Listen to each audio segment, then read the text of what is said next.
اعوذ باللہ من الشیطان الرجیم بسم اللہ الرحمن الرحیم ولا يحسبن الذين يبخلون بما آتاهم الله من فضله هو خيرا لهم، اسی طرح نہ سمجھے وہ لوگ کہ جو بخل کر رہے ہیں اس مال کے ساتھ جو اللہ نے انہیں دیا ہے اپنے فضل میں سے، کہ یہ ان کے لیے خیر ہے۔ ظاہر بات ہے جب جنگ احد کے لیے تیاری ہو رہی ہوگی، حضور نے کہا ہوگا کہ لاؤ بھائی لوگ اب کچھ پیسے دیں، کچھ مال و اسباب جمع کریں تاکہ اسباب جنگ جو ہے وہ فراہم کیے جائیں۔ اب جو ان میں سے غنی تھے، ان میں سے جن لوگوں نے بخل کیا اب ان پر اشارہ ہو رہا ہے کہ انہوں نے بخل کر کے بچا لیا، وہ یہ نہ سمجھے کہ یہ کوئی اچھا کام کیا ہے۔ وَلَا يَحْسَبَنَّ الَّذِينَ يَبْخَلُونَ بِمَا آتَاهُمُ اللَّهُ مِنْ فَضْلِهِ، اللہ نے اپنے فضل سے انہیں جو کچھ عطا کیا ہے اب اس میں بخل سے کام لے رہے ہیں کہ وہ ان کے لیے اچھا ہے، بل هو شر لهم، یہ ان کے لیے بہت برا ہے۔ سَيُطَوَّقُونَ مَا بَخِلُوا بِهِ يَوْمَ الْقِيَامَةِ، اسی مال کے توق بنا کر ان کے گردنوں میں پہنائے جائیں گے قیامت کے دن جو بخل انہوں نے کیا تھا۔ وَلِلَّهِ مِيرَاثُ السَّمَاوَاتِ وَالْأَرْضِ، اور آسمانوں اور زمین کی وراثت بالآخر اللہ ہی کے لیے ہے۔ آج یہ تمہارے پاس ہے، یہ میرے پاس ہے، بالآخر سب کچھ اللہ کے لیے رہ جائے گا، ہم نہیں ہوں گے، ہمارے بعد کسی اور کا، پھر کسی اور کا، اور پھر یہ سارا مال و اسباب ہاتھ بدلتے ہوئے بالآخر میراث تو اللہ کی ہے۔ وَلِلَّهِ مِيرَاثُ السَّمَاوَاتِ وَالْأَرْضِ وَاللَّهُ بِمَا تَعْمَلُونَ خَبِيرٌ، اور جو کچھ تم کر رہے ہو اللہ اس سے باخبر ہے۔ یہاں وہ 18 رکوع مکمل ہو گئے، 6 رکوع جو غزوہ احد کے بیان میں تھے۔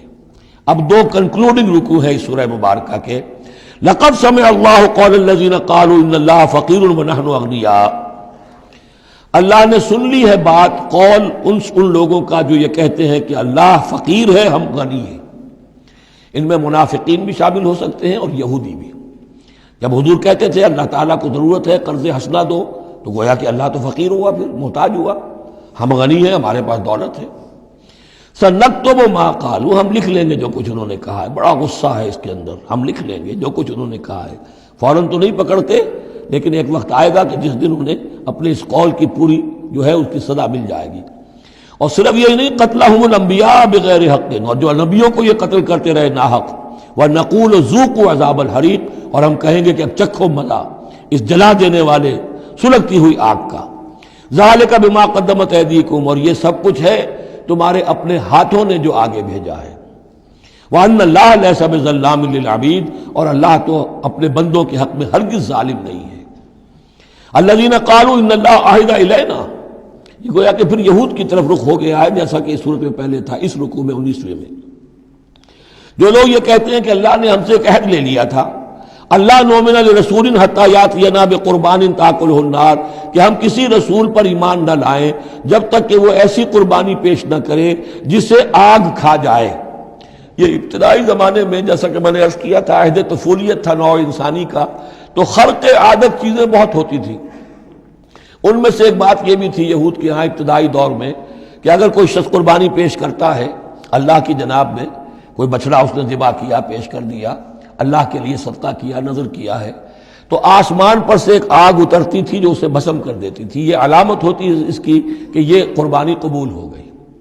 جیسے حابیل اور قابیل کے قصے میں ہے کہ دونوں نے کچھ پیش کیا، قربا قربانا فتقبل من احدہما ولم یتقبل من الآخر، ایک کی قبول ہو گئی دوسری کی نہیں ہوئی۔ پتہ کیسے چلا؟ آپ اگر قربانی کرتے ہیں عید الاضحیٰ میں، کس کی قربانی قبول ہوئی کس کی نہیں ہوئی کیا پتہ، یہ تو اللہ ہی جانتا ہے۔ لیکن پہلے ایسی علامات حسی ہوتی تھی کہ پتہ چل جاتا تھا یہ قربانی اللہ نے قبول کر لی۔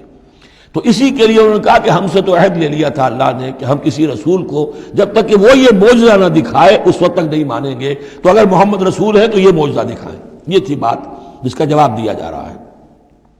قُلْ قَدْ جَاءَكُمْ رُسُلٌ مِّن قَبْلِي بِالْبَيِّنَاتِ، اے نبی ان سے کہیے تمہارے پاس مجھ سے پہلے بہت سے رسول آئے واضح معجزوں کے ساتھ، وَبِالَّذِي قُلْتُمْ، اور وہ معجزہ بھی انہوں نے دکھایا جو تم کہہ رہے ہو۔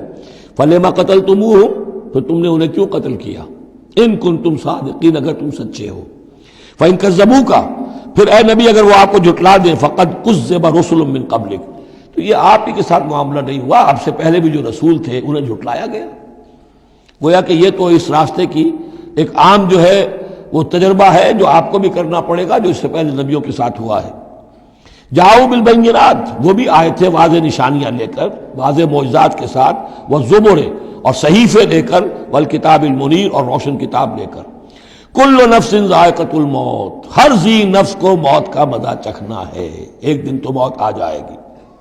وَإِنَّمَا تُوَفَّوْنَ أُجُورَكُمْ يَوْمَ الْقِيَامَةِ، اور دوسری بات، تمہیں لازماً تمہارے اجر پورے پورے دے دیے جائیں گے۔ انما توفون اجورکم یوم القیامہ، قیامت کے دن۔ فمن زحزح عن النار، تو جو کوئی بچا لیا گیا جہنم سے، آگ سے، وادخل الجنہ، اور داخل کر دیا گیا جنت میں، فقد فاز، وہ کامیاب ہو گیا۔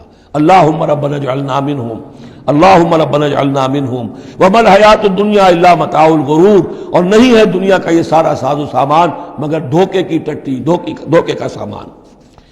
اب وہ آیت آ گئی جو سورہ بقرہ کی 19ویں رکوع میں آئی تھی، وَلَنَبْلُوَنَّكُمْ بِشَيْءٍ مِّنَ الْخَوْفِ وَالْجُوعِ وَنَقْصٍ مِّنَ الْأَمْوَالِ وَالْأَنفُسِ وَالثَّمَرَاتِ، صرف یہ کہ صیغہ بدلا ہوا ہے، یہاں مجہول کا صیغہ ہے۔ لَتُبْلَوُنَّ فِي أَمْوَالِكُمْ وَأَنفُسِكُمْ، اے مسلمانوں دوبارہ کان کھول کے سن لو، تمہیں لازماً آزمایا جائے گا، تمہارے مالوں میں بھی اور تمہاری جانوں میں بھی۔ وَنَقْصٍ مِّنَ الْأَمْوَالِ وَالْأَنفُسِ وَالثَّمَرَاتِ، یہ آنا ہے، کان کھول کر سن لو۔ یہ پھولوں کی سیج نہیں ہے، یہ کانٹوں بھرا بستر ہے۔ جنت لینی ہے تو یہ نہیں ٹھنڈے ٹھنڈے اور بغیر تکلیفیں اٹھائے تمہیں جنت مل جائے گی۔ ام حسبتم ان تدخلوا الجنہ ولا تسمعن من الذين اوتوا الكتاب من قبلكم ومن الذين اشركوا اذى كثيرا، اور تمہیں لازماً سننی پڑیں گی ان لوگوں سے بھی کہ جنہیں تم سے پہلے کتاب دی گئی تھی، اور ان مشرکین سے بھی اذًا کثیرا، بڑی تکلیف دہ باتیں سننی پڑیں گی۔ سنو اور صبر کرو، جیسے حضور سے ابتدا میں کہا گیا تھا وَاصْبِرْ عَلَىٰ مَا يَقُولُونَ وَاهْجُرْهُمْ هَجْرًا جَمِيلًا، جو کچھ یہ کہہ رہے ہیں سنیے اور صبر کیجیے۔ اور ہمیں خوب معلوم ہے، کسی نے آ کر کہہ دیا مجنون ہے، کسی نے کہہ دیا شاعر ہے، کسی نے کہا ساحر ہے، کسی نے کہا مسحور ہے۔